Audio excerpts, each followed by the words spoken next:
Hi guys, за өнөөдөр нэг хятад байнга үзэгддэг тэгсэн мөрчлөөс хүмүүс өөрсдөө тайлбарлаж байгаагүй бас манайхан ойлгохгүй байдаг нэг юм тайлбарлаж өгөх гээд.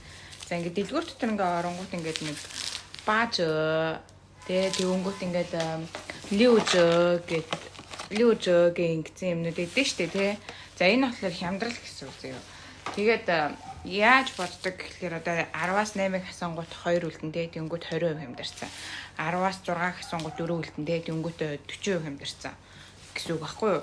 Тэгэхээр ер нь энэ тоон доошоогоо жоохон байх тусмаа хямдрал нь амар сайн гэсэн үг. Одоо заримдаа ийж мөө гэсэн байдаг ш. Тэр нь болохоор 90% хямдарсан.